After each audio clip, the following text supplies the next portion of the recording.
I stared at my phone, my mother's words still echoing in my ears like a bad dream I couldn't wake up from. 3 weeks before Christmas, and she had just told me that my 2 kids and I weren't invited to the family gathering this year.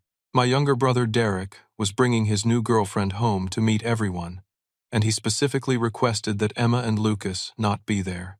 They might ruin the perfect image he wanted to present. My mother's voice had been apologetic but firm, like she was delivering news about a canceled dentist appointment rather than excluding her own grandchildren from Christmas. I sat there on my worn couch, the phone still in my hand, replaying the conversation. I had said those 2 words that came so automatically after years of being the understanding older brother. I understand. Then I hung up. But I didn't understand. Not really. How do you understand your own family erasing you from the most important holiday of the year? The apartment felt smaller suddenly, the walls closing in. I looked around at the life I had built from the wreckage of my divorce 3 years ago. It wasn't much by some standards, but it was honest. The small Christmas tree already stood in the corner, decorated with handmade ornaments Emma and Lucas had created over the years. Paper snowflakes hung from the ceiling. Their artwork covered the refrigerator. This was home. My mind drifted back to how I got here. I married Amanda when I was 24, fresh out of trade school with my automotive technician certification. She was my high school sweetheart, the girl who made me believe in happy endings. We had Emma 2 years later, then Lucas 2 years after that. I worked long hours at the auto shop, sometimes 60 or 70 hours a week, to make sure we had everything we needed. I thought I was doing the right thing, being a provider, being responsible. Then one Tuesday evening, Amanda sat me down and told me she was leaving. She had fallen in love with Marcus, her personal trainer at the gym I had bought her a membership to for her birthday. She said she married too young, that she needed to find herself, that she felt trapped in a life she never really chose. 3 months later, the divorce was final. She moved to California with Marcus, sent child support occasionally, and called the kids on their birthdays. Sometimes. My parents were supportive during the divorce, at least on the surface. My mother brought casseroles and helped with the kids when I had to work late.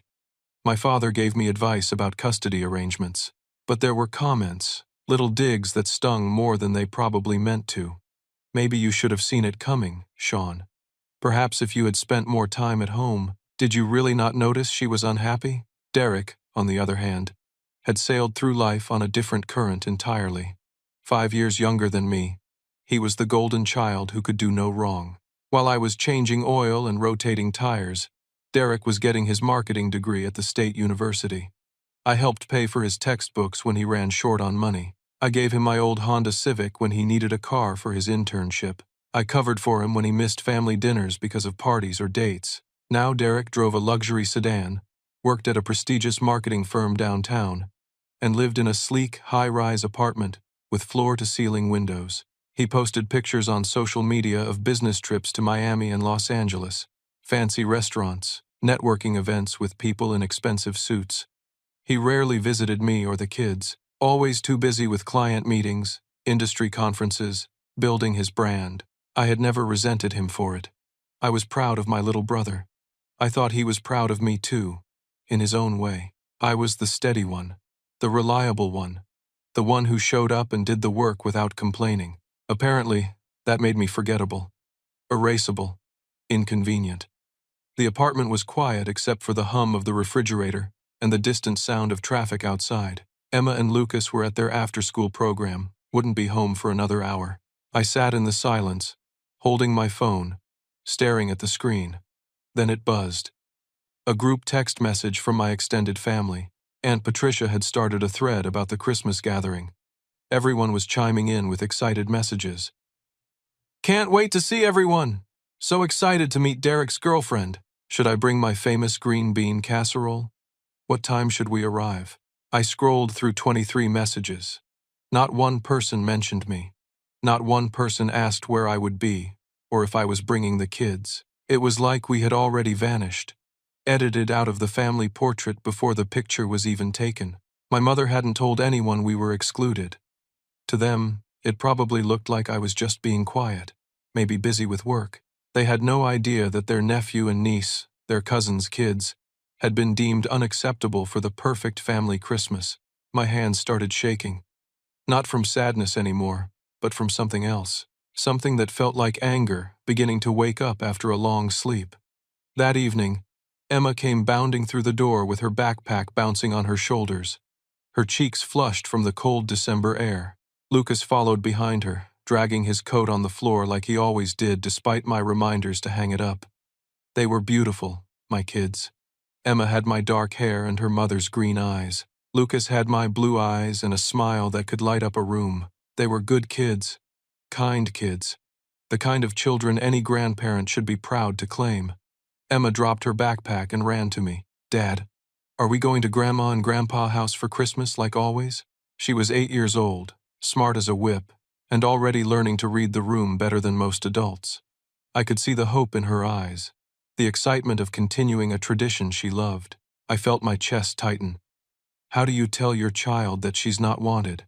How do you explain that her uncle thinks she and her brother would ruin his perfect image? I had rehearsed this moment in my head all afternoon, trying to find words that wouldn't break their hearts or make them feel like they had done something wrong. I knelt down to her level, putting on my best smile. "Actually, sweetie, I think we're going to have our own special Christmas here this year. Just the three of us. We can make it really fun, do whatever we want, maybe have breakfast for dinner, watch movies all day, build a blanket fort." Lucas perked up at that. "A blanket fort? Can we make it really big?" "Of course, buddy. The biggest one ever." But Emma wasn't convinced. Her face fell slightly, that perceptive look crossing her features. "But what about seeing Aunt Patricia and Uncle Tom? And our cousins? I made a drawing at school for Grandma. She was so proud of it when I told her about it last week." The mention of last week stung. My mother had been planning this exclusion while still playing the role of excited grandma, probably already knowing that Emma's drawing would never be delivered, that these plans would never happen. "Well," I started, struggling to find the right words. "Uncle Derek has a special friend visiting. The gathering is going to be really small this year, just for grown-ups to have boring conversations about boring stuff. You guys would probably be bored anyway." Lucas accepted this easily, already distracted by the idea of the blanket fort.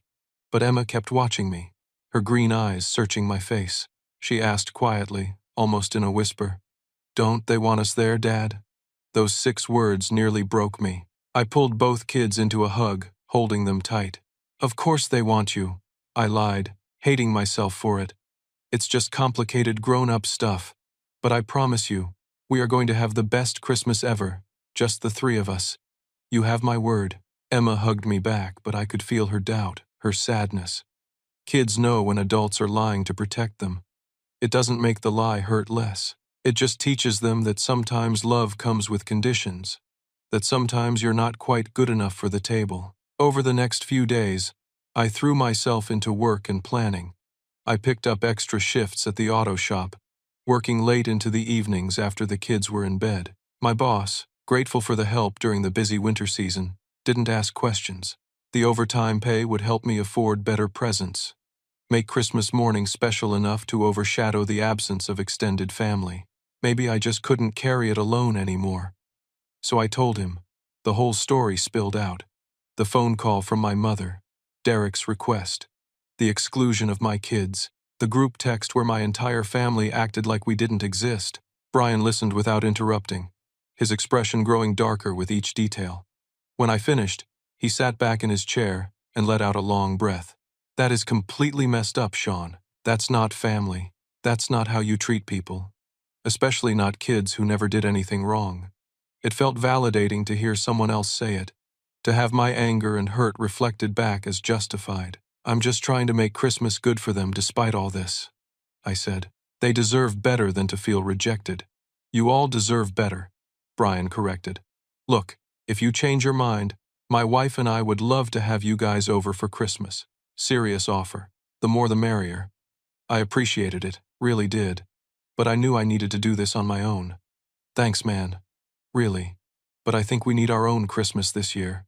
Just us. Make new traditions, you know?" Brian nodded, understanding. "Just know the offer stands. And for what it's worth, your brother sounds like a real piece of work." That same evening, my phone rang. My mother's name flashed on the screen. I almost didn't answer, but curiosity won out. I picked up. Her voice was strained, artificially cheerful. "Sean, honey, I have a small favor to ask. Would you mind dropping off Emma and Lucas' presents at the house before Christmas? Maybe the 23rd? We still want to have gifts for them under the tree, of course. We just need you to bring them by when Derek and his girlfriend aren't there." I held the phone away from my ear for a moment, staring at it like it had personally insulted me. "You want me to deliver presents for children who aren't invited to open them? It's not like that," she protested weakly. "Well, give them the presents later, maybe at New Year's. We just don't want Melissa, that's Derek's girlfriend, to wonder why there are presents for children under the tree when Derek told her there aren't any young kids in the immediate family." My hand tightened around the phone. He told her there aren't any kids in the family? Well, not in so many words, she backtracked. He just said the family Christmas would be adults only this year. "Please, Sean, don't make this harder than it needs to be. Oh, and if you still have that nice bottle of wine we gave you last year, Derek was hoping you could bring that too. Melissa's family owns a vineyard, and Derek wants to make a good impression." I heard it then, in the background. My father's voice, thinking I couldn't hear. "Make sure he brings the good wine we gave him last year too. Derek's girlfriend's family owns a vineyard. They weren't just excluding me and my children. They were using me. Expected me to deliver gifts like some kind of holiday courier service, to hand over wine so Derek could impress his girlfriend's wealthy family. The insult, layered upon insult, until it became something almost absurd. "He'll think about it," I said flatly, and ended the call. I sat there in the quiet apartment, Emma and Lucas already asleep in their shared bedroom down the hall, and made a decision. I wasn't delivering anything. I wasn't playing along with this charade. I was going to focus on my kids, on making Christmas morning magical within these modest walls, and let Derek's perfect image stand on its own merit or crumble under the weight of his lies. 2 weeks before Christmas, Emma had her school Christmas concert. She had been practicing her solo for weeks, a sweet rendition of Silent Night that she sang around the apartment constantly. I wouldn't have missed it for anything in the world. I invited my parents, sending a text with the date, time, and location of the school auditorium. Part of me still hoped, despite everything, that they would show up for their granddaughter. The response came 3 hours later. A text from my mother. "So sorry, we can't make it. We're helping Derek get his place ready for Melissa's visit next week. She's staying at his apartment for a few days before Christmas. You understand. Give Emma a hug from us." After the concert, as parents milled around, congratulating their kids and taking photos, a woman approached me. I recognized her vaguely from other school events, one of those faces you see repeatedly but never quite connect with. She was probably in her mid-30s, with kind eyes and an easy smile. "Your daughter was wonderful," she said.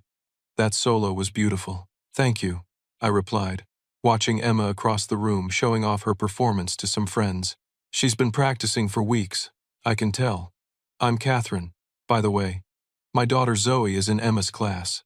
The girl with the braids who played the triangle. I remembered seeing them together sometimes at pickup. Nice to officially meet you, Sean." We chatted for a few minutes about the concert, about the upcoming winter break, casual parent small talk. Then Catherine said something that caught me off guard. "I've noticed you're at all the school events. Not every parent makes it to everything, but you're always here, always engaged. It's really nice to see." I shrugged, unsure how to respond to the compliment. "They're only young once, right? Want to be present while I can. That's a good philosophy." Catherine paused, seeming to consider her words. "I'm a single parent, too. My husband passed away 3 years ago, so I get it, the juggling act, making sure they know they're loved even when it's just you." "I'm sorry for your loss," I said genuinely. "Thank you. It gets easier, but different. Anyway, I was wondering, what are your Christmas plans? Doing anything special?" "Just keeping it low-key," I said, not wanting to explain the whole messy situation. The 3 of us at home, making it cozy. Something flickered across Catherine's face. Sympathy, maybe, or understanding. She started to say something, then stopped herself. "Well, if you ever want to arrange a play date for the kids, Zoe and Emma seem to get along really well. I think they'd enjoy it. That would be great, I said, meaning it.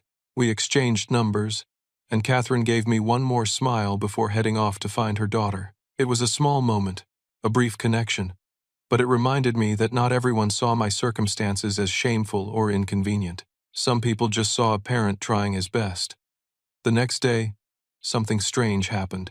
I got a Facebook friend request from someone named Julia Patterson. I didn't recognize the name, but when I clicked on the profile, I saw we had several mutual friends: Derek, my mother, my father, several extended family members. The profile picture showed a woman in her early 30s with dark hair and a warm smile, standing on a beach somewhere tropical.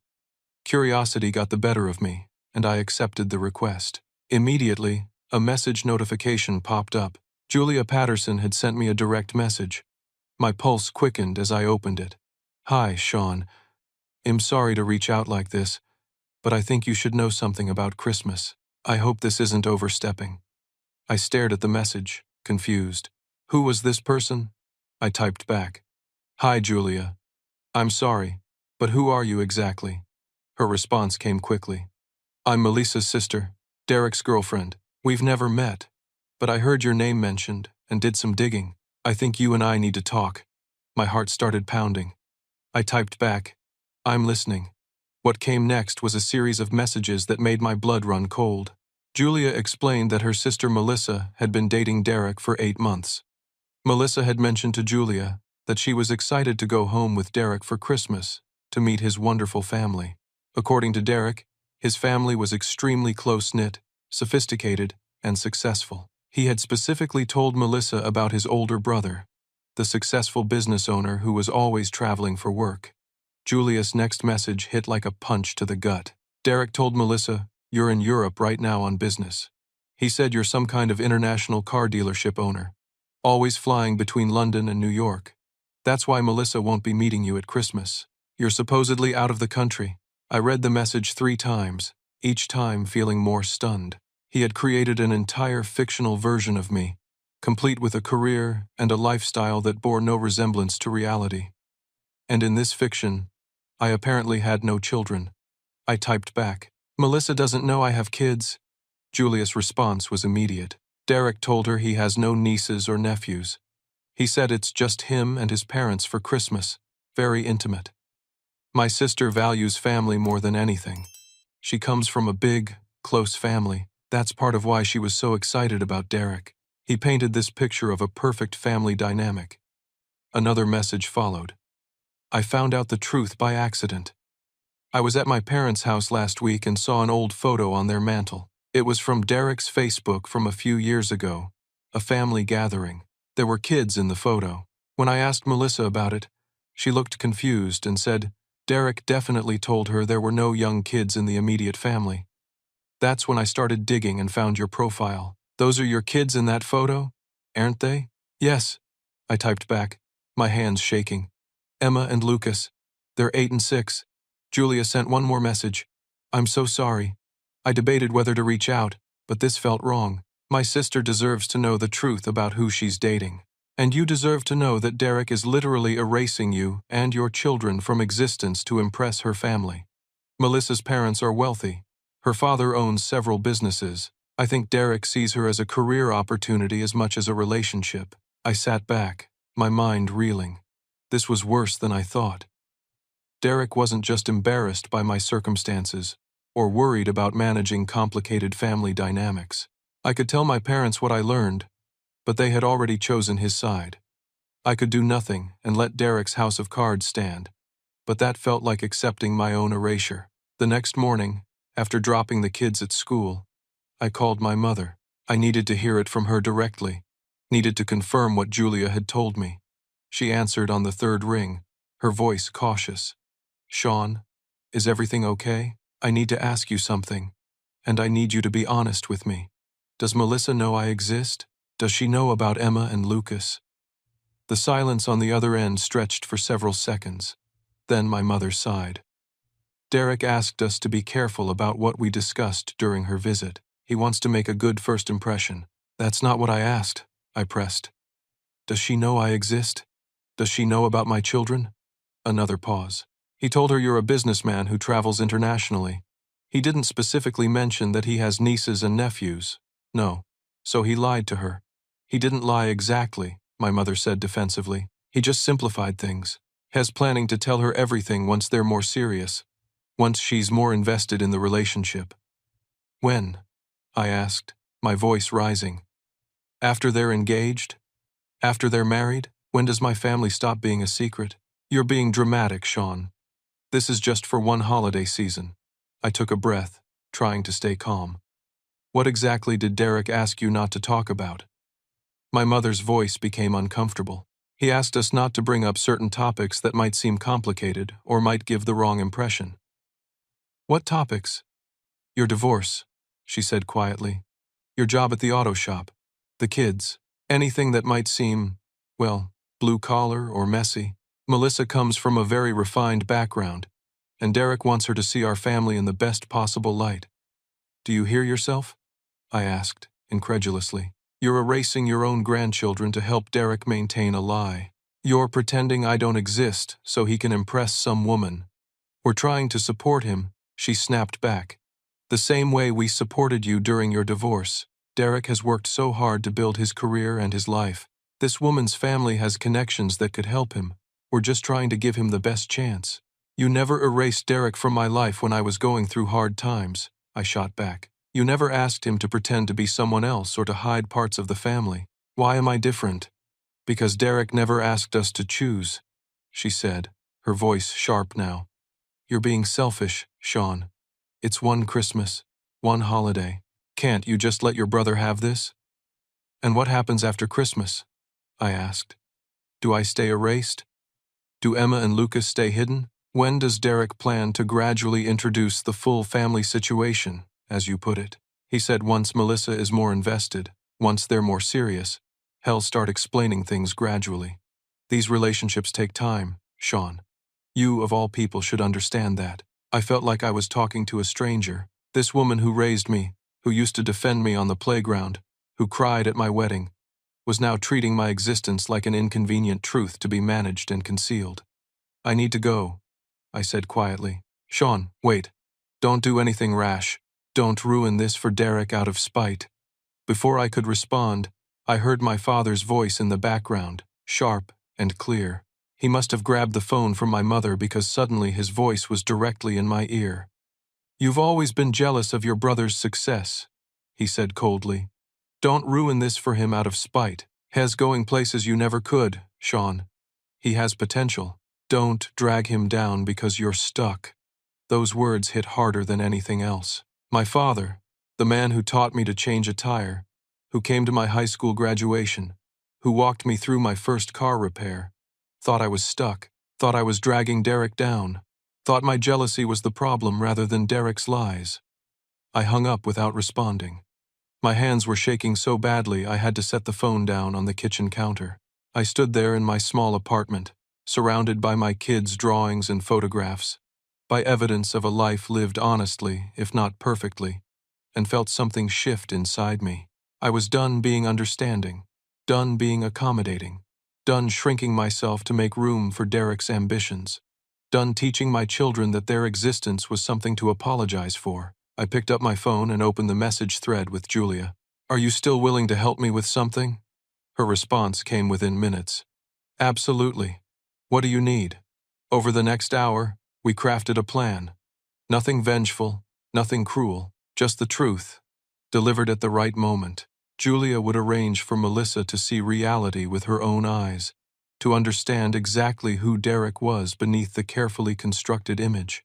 I wouldn't sabotage Derek directly. I would simply exist, openly and honestly, and let the consequences unfold naturally. The days crawled by. I worked my shifts at the auto shop, helped Emma and Lucas with homework, made dinner, read bedtime stories. Normal life continued while I waited for the other shoe to drop. I didn't hear from my parents. The family group text continued with excited messages about Christmas plans. I stopped reading them. Then, on December 23rd, 2 days before Christmas, my phone exploded with calls. My mother's name flashed across the screen again and again. I let the first 3 calls go to voicemail. On the 4th, I answered. "Sean," she gasped, her voice panicked. "We have a situation. Derek and Melissa showed up early. They were supposed to arrive tomorrow, but they came tonight as a surprise, and there are presents under the tree for Emma and Lucas that people already dropped off, and Melissa is asking questions." "What kind of questions?" I asked calmly, though my heart was racing. "She wants to know who these children are." Derek told her they're distant cousins, but the tags say love Grandma and Grandpa, and she's confused because we're supposed to be his parents, not some distant relative's parents. Derek is furious. He wants us to hide all the presents, all the photos, anything that shows we have grandchildren. "I see," I said, my voice flat. "We need you to promise not to come to the house," my mother begged. "Please, Sean. Don't ruin this now. We're so close to getting through this." "Where did you tell Melissa I am?" I asked. My mother hesitated. "Derek told her you're in London, on business." "Interesting," I said. "And what happens when she finds out I'm 20 minutes away?" "You can't," my mother started, but I cut her off. "I'm not promising anything," I said, and hung up. An hour later, at 7:30 in the evening, there was a sharp knock on my apartment door. Emma and Lucas were in the living room, decorating cookies and watching a Christmas movie. I told them to stay put and walked to the door, my stomach tight with anticipation. I opened it to find 4 people standing in the hallway. My mother and father, both looking furious and panicked. Derek, pale and sweating despite the cold December night. And a woman I'd never met but recognized from photos, beautiful and poised in an expensive coat, her expression confused. Before anyone could speak, my mother hissed at me. "We need to talk. Now," Derek blurted out, his voice higher than normal. "Why did you tell Julia to message my girlfriend?" I didn't say anything yet. I just stood there, meeting each of their eyes in turn. Then the woman, Melissa, stepped forward. She looked at me carefully, her gaze sharp and assessing. "Wait," she said slowly, her voice uncertain. "You're Sean, Derek's brother? The one who's supposed to be in London?" Then she looked past me, through the open doorway into my apartment, and her eyes landed on Emma and Lucas at the kitchen table. Her expression transformed, confusion giving way to shock. "And those are children," she said, her voice barely above a whisper. She turned to Derek, her face pale. "Derek, whose children are those?" The hallway felt like it had frozen in time. 5 adults, standing in tense silence while in the background, Emma and Lucas laughed at something in their movie, completely unaware of the confrontation unfolding at the door. I made a decision in that split second.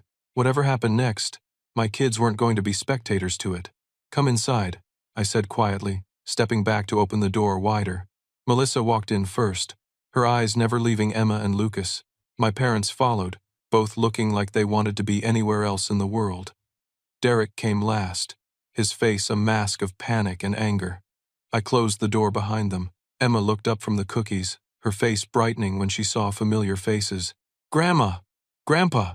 She jumped up from her chair, covered in flour and cookie crumbs. "Did you change your mind about Christmas?" Lucas bounced over too, trailing bits of green frosting. "Are we invited now?" The room went completely still. Melissa turned slowly to face my parents, then Derek, her expression hardening with each passing second. "What is she talking about?" she asked, her voice controlled but laced with ice. My mother tried to laugh it off, the sound forced and brittle. Children have such imaginations. They get confused about plans sometimes. But Emma, bless her honest heart, wasn't confused at all. She looked up at my mother with innocent eyes. "But Dad said we can't come to Christmas because Uncle Derek doesn't want us there. He said we'd ruin the perfect image." Lucas added helpfully, his 6-year-old voice carrying clearly across the apartment. "Dad said it's okay, though. We're going to have our own Christmas with blanket forts." Melissa's face had gone from pale to white. She looked at Derek, at my parents, at me, at the kids. Her mouth opened and closed twice before words came out. "What are they talking about, Derek?" Derek started to speak, his voice cracking. "Sean, what have you been telling your kids? That's not what happened. You're twisting things." I held up my hand. "Emma, Lucas, I need you to go to your room for a few minutes, okay? Take your cookies with you. I need to talk to the grown-ups." "But Dad," Emma protested. Now, please, I said gently but firmly. They obeyed, sensing the tension, grabbing their plate of cookies and hurrying down the hall. Emma threw one last confused look over her shoulder before disappearing into their bedroom. I heard the door click shut. Once they were gone, I turned to face the adults in my living room. Melissa stood in the center, her designer handbag clutched in her hands like a shield. My parents hovered near the door, looking guilty and trapped. Derek stood frozen near the couch, his carefully maintained composure crumbling. I looked directly at Melissa. "I'm Sean," I said, my voice steady and calm despite the adrenaline coursing through me. "I'm Derek's older brother. Those are my children, Emma and Lucas. They're 8 and 6. They're Derek's niece and nephew. I'm not in London. I live 20 minutes from my parents' house. I've been excluded from Christmas because Derek asked our parents to pretend I don't exist." "That's not true," Derek started, but I cut him off. I pulled out my phone and played the voicemail my mother had left weeks ago, her voice explaining clearly why I wasn't invited, mentioning Derek's request, talking about the perfect image. The room filled with her recorded words, each one landing like a stone in still water. Then I showed the text messages, the ones about dropping off presents, the ones about bringing the wine, the entire thread of my family discussing Christmas plans while acting like I didn't exist. Melissa listened to it all, her face growing harder with each piece of evidence. When I finished, she turned to Derek. Her voice was quiet, dangerous. "You told me your brother was a successful businessman who travels the world. You said he owns luxury car dealerships in Europe. You told me he'd be in London for Christmas." Derek's mouth opened and closed. He looked at my parents for help, but they stared at the floor. "I was going to tell you everything eventually," he finally managed. "I just wanted you to fall in love with me first before dealing with all the complicated family stuff." "Complicated?" Melissa's voice rose slightly. "A brother and his children are complicated?" My father tried to step in, his voice taking on that authoritative tone he used when he wanted to end discussions. "Sean has had a rough few years. Divorce, money troubles. Derek didn't want to burden you with all that negativity during the holidays. He was trying to protect you from family drama." Melissa turned on my father with a look that could have melted steel. "Burden me? With the existence of family members?" She looked around the apartment, really seeing it for the first time. The small but tidy space, the second-hand furniture, the Christmas tree with handmade ornaments, the refrigerator covered in children's artwork, the walls lined with photographs of me and the kids, photos from school events and birthday parties and ordinary moments of life. Her eyes landed on one photo in particular, me in my work uniform from the auto shop, grease-stained and smiling, holding up a wrench. She walked over to it, studying it closely. "You're a mechanic," she said. It wasn't a question. "Yes," I said. "I am." She turned back to Derek, and I saw something break in her expression. "And Derek told me his brother owned a chain of luxury car dealerships across Europe, that you were this international businessman, always flying between London and New York for meetings." The silence that followed was deafening. Melissa continued, her voice shaking now with anger or hurt, or both. "My sister Julia called me this morning. She told me she reached out to your brother because she was concerned. I didn't believe her at first. I thought maybe she was being paranoid or had misunderstood something, but I insisted we come here tonight to clear it up. I told Derek I wanted to meet his brother before Christmas, that it was important to me." She looked at Derek with something like disgust. "You've been lying to me for 8 months. About your family, about your life, about who you are. Everything you told me was designed to impress me, to make yourself look better, more successful, more put together than you actually are. It's not like that," Derek pleaded, his voice desperate now. "I love you, Melissa. I just wanted to be good enough for you. Your family is so successful, so perfect. I didn't want you to see all the messy parts of mine." "So you erased them?" Melissa shot back. "You erased your brother and his children because they didn't fit the image you wanted to project? What kind of person does that?" My mother tried one more time. "Melissa, dear, this is all a misunderstanding. Derek was just trying to make a good impression. Surely you can understand wanting to put your best foot forward in a new relationship." Melissa turned to my mother, and her voice was ice. "My father grew up poor," she said. He built his business from nothing. He worked as a janitor while going to night school. He put himself through community college while supporting his parents and his younger siblings. The only thing he values more than success is integrity and family loyalty. He would never respect a man who erases his own family to impress people. She looked back at Derek, and I saw the moment she made her decision. We're done. I can't be with someone who lies about something so fundamental. Someone who would throw away his own family for social climbing. That's not who I want to build a life with. Melissa, please, Derek started, reaching for her. She stepped back. Don't. Just don't. She turned to me, and her expression softened. I'm sorry you were put through this. Your children are beautiful. You deserve so much better than this. She gestured vaguely at my parents and Derek. Then she walked to the door, her heels clicking on the hardwood floor. Derek stood frozen for a moment, then suddenly sprang to life. Melissa, wait! We can talk about this. He ran after her, his voice echoing in the hallway as he chased her down the stairs. My parents stood in my living room, looking shell-shocked. For a long moment, nobody moved. Then my mother started crying, covering her face with her hands. You've ruined Derek's life, she sobbed. He was so happy. He finally found someone special and you ruined it. I felt something cold settle in my chest. I didn't ruin anything, I said quietly. Derek did this to himself, and you both helped him. My father moved to comfort my mother, his arm around her shoulders. But his face was different now, not angry anymore, just tired, deflated.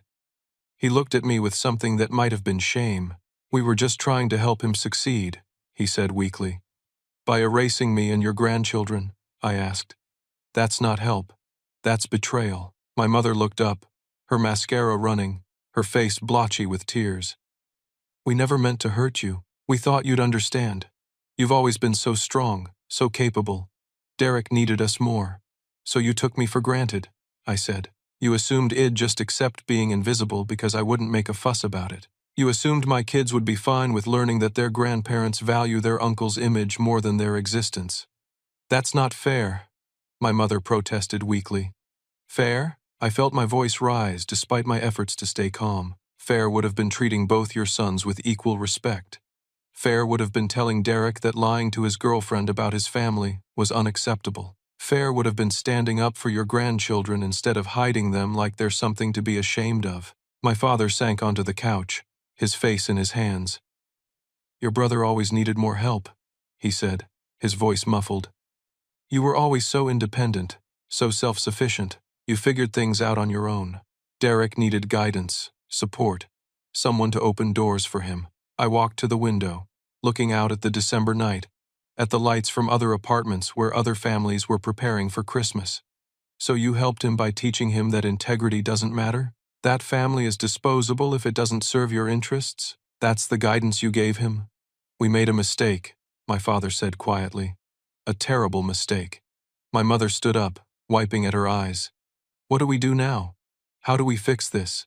I turned to face them. That's not my question to answer. That's yours. You decide what kind of grandparents you want to be. What kind of parents. The door is open, but not under conditions. You're either all in with all of us, or you're out. I won't let my kids learn that love is conditional, that they have to earn their place at the table. And Derek? My mother asked in a small voice. Derek needs to figure out who he wants to be. I'm not his keeper, but I'm also not going to pretend to be someone I'm not or hide my kids so he can maintain a fantasy. My parents left quietly, no resolution, no promises, just a heavy silence and the weight of choices that couldn't be undone. The door clicked shut behind them, and I stood alone in my living room, the sound of the Christmas movie still playing faintly from the kids' bedroom. I walked down the hall and opened their door. Emma and Lucas were curled up on Emma's bed, the plate of cookies between them, watching a tablet. They looked up when I came in, their faces uncertain. Is everything okay, Dad? Emma asked. It's complicated, I said honestly, sitting on the edge of the bed. Sometimes grown-ups mess up and hurt each other. But I want you both to know something really important. You did nothing wrong. Nothing. You are wonderful, amazing kids, and anyone who doesn't see that is missing out, okay? Lucas nodded, but Emma, as always, saw deeper. Are Grandma and Grandpa mad at us? They're not mad at you, I promised. They're figuring some things out. But no matter what happens with them, you and me, we're solid. We're a team. And we're going to have the best Christmas, just like I promised. Over the next 2 days, leading up to Christmas, I heard nothing from my family. No calls, no texts, no updates on Derek or his situation with Melissa. The silence was almost worse than the conflict. I focused on the kids, on making cookies and watching holiday movies and building that massive blanket fort in the living room that Lucas had requested weeks ago. On Christmas Eve, we stayed up late hanging stockings and leaving out cookies for Santa. The kids were buzzing with excitement, all thoughts of family drama forgotten in the magic of Christmas morning anticipation. I tucked them into bed, read them the night before Christmas, and kissed their foreheads. When I finally collapsed into my own bed near midnight, exhausted but satisfied, I felt something unexpected. Peace.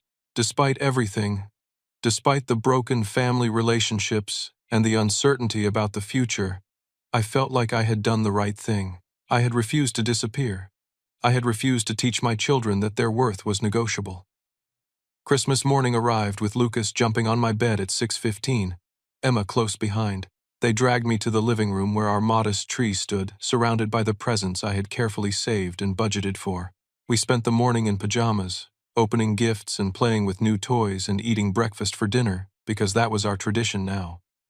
Around 10 in the morning, there was a knock at the door. I tensed immediately, but Emma and Lucas were too absorbed in their new art supplies to notice. I walked to the door slowly, unsure what I'd find on the other side. My parents stood in the hallway. Both of them looked like they hadn't slept. My mother's eyes were red and puffy. My father's shoulders sagged. They each held several wrapped presents in their arms. My mother spoke first, her voice hoarse.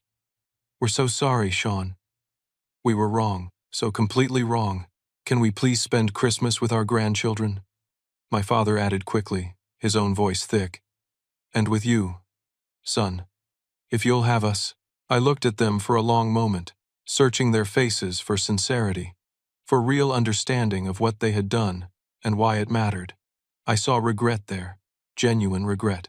But more than that, I saw fear. Fear of losing connection with their grandchildren, with me, of having broken something irreparable. "Come in," I said finally, stepping aside.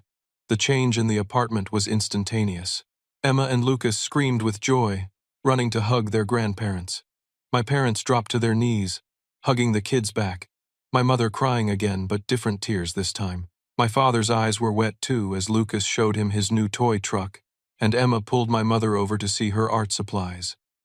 The day was tentative, careful. We didn't talk about Derek or Melissa or the events of 2 nights ago. We just existed together.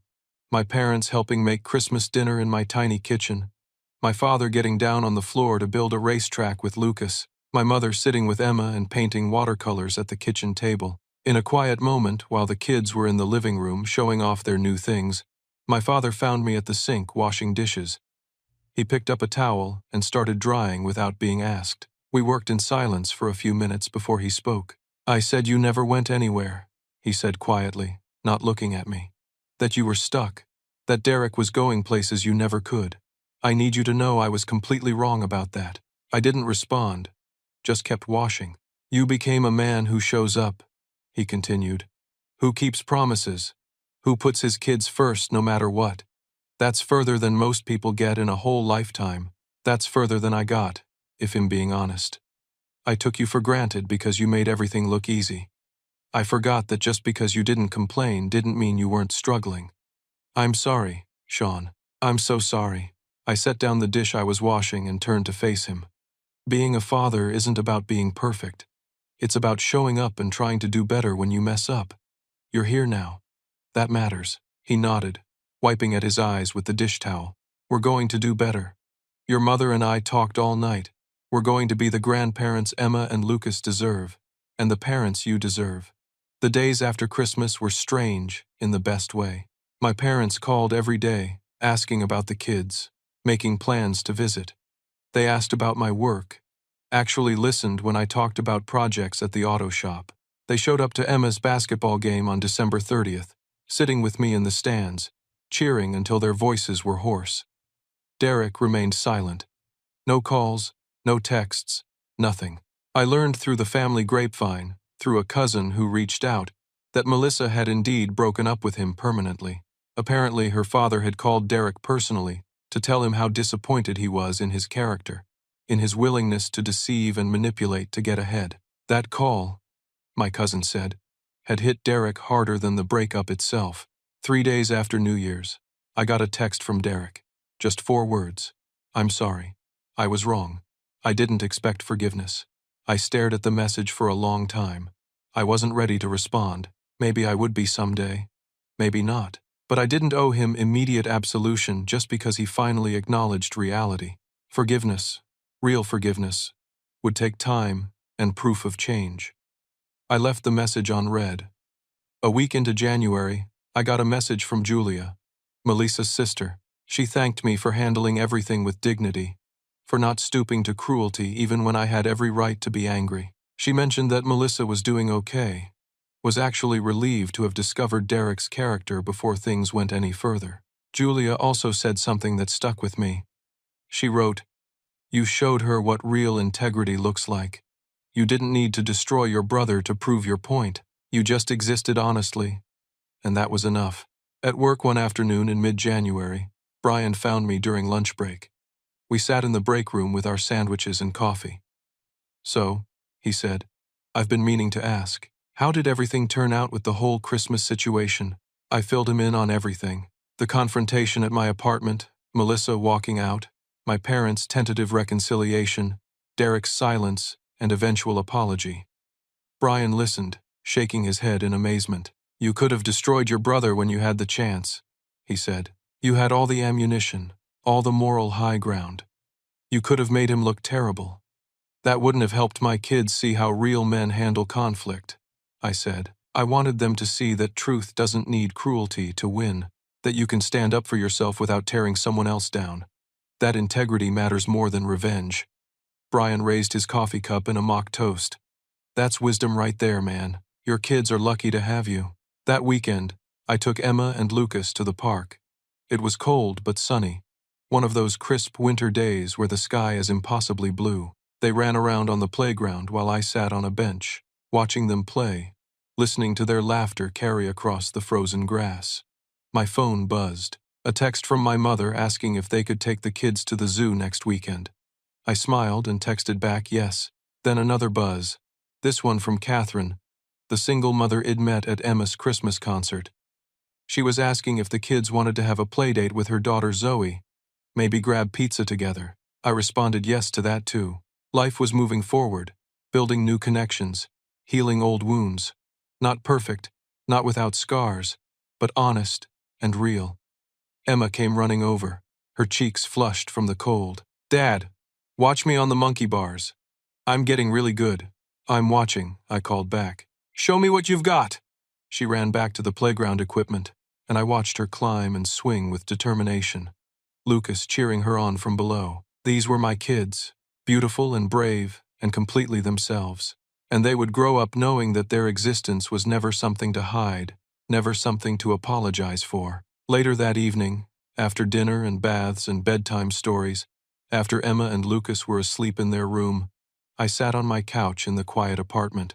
I thought about everything that had happened, about the pain and betrayal and ultimately the unexpected healing that had come from refusing to stay invisible.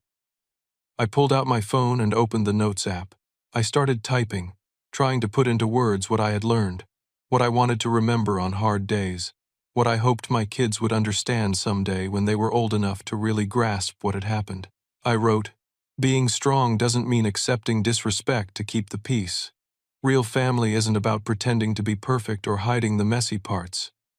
It's about showing up honestly, even when it's hard." My kids didn't need a Christmas at a big house with expensive decorations. They needed to see their father refuse to disappear just to make someone else comfortable. They needed to learn that their existence is never something to apologize for. I paused, thinking about Derek, about my parents, about all the complicated feelings that still swirled around those relationships. I kept writing. Sometimes the greatest gift you can give the people you love is the truth, even when it costs you something. Because at the end of the day, a man who stands for nothing will fall for anything. I refuse to teach my children to shrink themselves to fit into someone else's version of acceptable. I refuse to model a life where love is conditional and worth is negotiable. I set the phone down and looked around my modest apartment. The same apartment that Derek had been ashamed of, that he had erased from his carefully constructed image. But these walls held real life, real love, real moments of joy and struggle and growth. This was worth more than any perfect image could ever be. My phone buzzed one more time. My father had sent a photo. It was from Emma's basketball game earlier that week. Emma mid-shot, tongue sticking out in concentration, the ball arcing toward the basket. My mother, my father, and me were visible in the background, all on our feet, all cheering. Below the photo, my father had written, "This is what matters. Thank you for reminding us." I saved the photo, added it to the collection on my wall, then I turned off the lights and headed to bed, tired but content. Tomorrow would bring new challenges, new moments to navigate, new opportunities to show up for my kids. But tonight, I could rest knowing I had done right by them, had taught them something valuable about worth and integrity and the courage to exist honestly in a world that sometimes demands we hide our truth. The story of that Christmas would become part of our family history, a turning point that changed relationships and reset expectations. Emma and Lucas would remember it not as the Christmas they were excluded, but as the Christmas their father showed them that some things are worth fighting for. Even quietly, even without drama, just by refusing to accept anything less than full recognition of their worth. And maybe someday, Derek would understand what he had almost thrown away for an image, for approval, for a relationship built on lies. Maybe he would learn what I had learned that December, that the only life worth living is an honest one, and the only family worth having is the one that sees you completely and loves you anyway. But that was his journey to make. Mine was here, in this small apartment, with my beautiful kids, building a life that was real and messy and completely, honestly ours. Before I finish, I want to ask you something. Have you ever felt invisible in your own family? Have you had to make the choice between keeping the peace and standing up for your worth? How did you handle it? I'd love to hear your stories in the comments below. If this story resonated with you, if it made you think about your own relationships or the values you want to teach your children, please hit that like button and subscribe to the channel. Share this story with someone who might need to hear it, someone who's struggling with similar family dynamics or trying to figure out how to stand up for themselves without losing the people they love. Thank you for listening to my story, for taking this journey with me through one of the hardest and most important Christmases of my life.